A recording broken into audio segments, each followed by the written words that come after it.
Dr. Tufton shared details Wednesday following his sectoral presentation earlier this week about the National Health Insurance Plan. He has explained that there will have to be partnerships which are data-driven plus some amount of flexibility for the system to work. The scheme, as proposed, will seek to have the public benefit in terms of having more access to private medical services and medical facilities.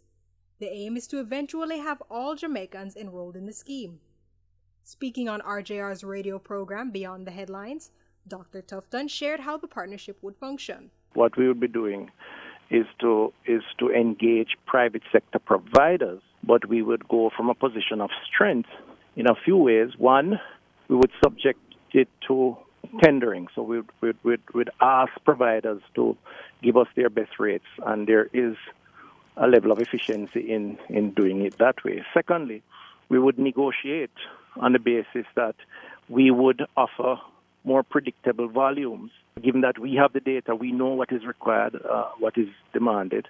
And clearly, in many cases, some of these private providers are nowhere near the capacity to get the maximum return on their particular investment. The health minister gave more information on the benefit to private providers of health insurance and related services. So if you have a private provider with a CT machine, for example, and it's at 40% capacity, that excess capacity is less valuable to them not being used than being used. So there are ways to negotiate and get below market rates, because government would come as a major buyer based on the volumes and the economies of scale that could be derived from that. And Dr. Tufton shared the timeline and process to be adopted for consultations on the National Health Insurance Plan.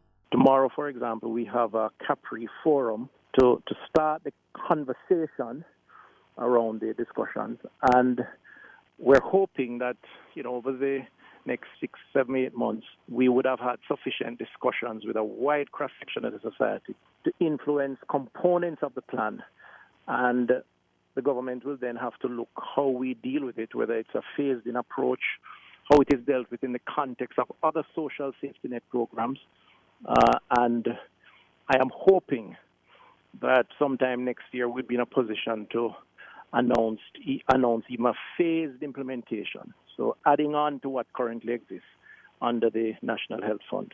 Danielle Brown, Frontline News.